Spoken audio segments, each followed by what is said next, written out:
ગિરનારની અતિ પવિત્ર અને પાવનકારી લીલી પરિક્રમાનો વિધિવત રીતે પ્રારંભ થઈ ચૂક્યો છે।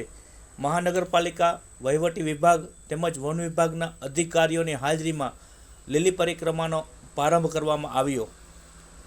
દર વર્ષે દેવ ઉઠી એકાદશીના પાવન પર્વ નિમિત્તે ગરવા ગિરનારની લીલી પરિક્રમા શરૂ થતી હોય છે। લીલી પરિક્રમાનો લહાવો લેવા અહીં દૂર દૂરથી ભાવિકો આવતા હોય છે।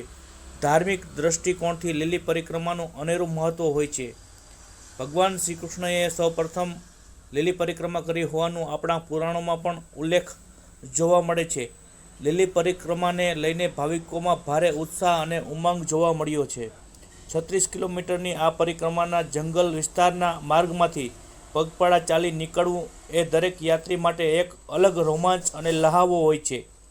ભવનાથ તળેટીથી ઇટવા ગેટથી પ્રવેશ પામી ભાવિકો ઝીણા બાવાની મઢી, માળવેલા અને બોરદેવી સહિતના મહત્ત્વના પડા પર જઈને ફરી ભવનાથમાં આવતા હોય છે।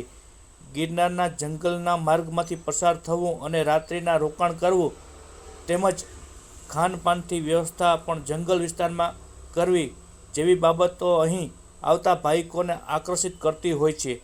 નાના મોટા હર ભાવિકો આ લીલી પરિક્રમાને લઈ ઉત્સાહમાં હોય છે। પરિક્રમાના વિધિવત પ્રારંભ નિષ્પક્ષ ન હોવાનું જણાવી ગિરનાર છાયા મંડળના સંતોએ આ પ્રસંગને બહિષ્કાર કરેલ। મહત્વનું એ છે કે ગરવા ગિરનારની લીલી પરિક્રમા કરવા દર વર્ષે લાખોની સંખ્યામાં ભાવિકો અહીં આવતા હોય છે। જે અંતર્ગત આ વર્ષે પણ લાખોની સંખ્યામાં ભાવિકો ઉમટી પડશે તેવી શક્યતાઓ પણ સેવાઈ રહી છે। ગિરનારની લીલી પરિક્રમાનું ધાર્મિક રીતે આજે ઉદ્ઘાટન થવાનું હોય છે। જૂની પરંપરા મુજબ રૂપાયતનના ગેટથી પોલીસ બેન્ડના સાથે પોલીસ ગિરનારને સલામી આપીને બંદૂક ફોડે, પછી પૂજન થઈને ધાર્મિક વિધિથી નારિયેળ વધેરીને સંતો, કમિશનર, કલેક્ટર બધા મળીને ગેટ ખોલે છે અને યાત્રા શરૂ થાય છે। આ પરંપરા તોડીને નિષ્પક્ષ જગ્યાએ નિષ્પક્ષ રીતે આનું ઉદ્ઘાટન નથી થઈ રહ્યું।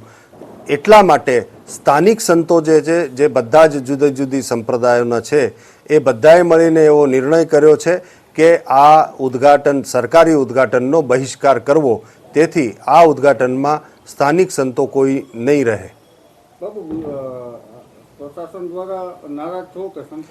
આમાં તંત્રનો જ સૌથી મોટો રોલ છે, કેમ કે કોઈ પણ કલેક્ટર હોય એ નગરનો સંરક્ષક હોય।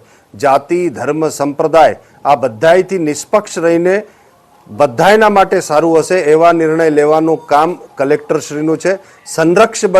સંરક્ષક બનીને એમને નિર્ણય લેવો જોઈતો હતો, એ જે ન લેવાનો અને આ ઉદ્ઘાટન નિષ્પક્ષ જગ્યાએ નથી, જેના લીધે બધાએ વખોડી કાઢ્યો છે આ નિર્ણયને અને આ અધિકારીઓના નિર્ણયને, સરકારી ઉદ્ઘાટનને સ્થાનિક સંતોએ બહિષ્કાર કર્યો છે।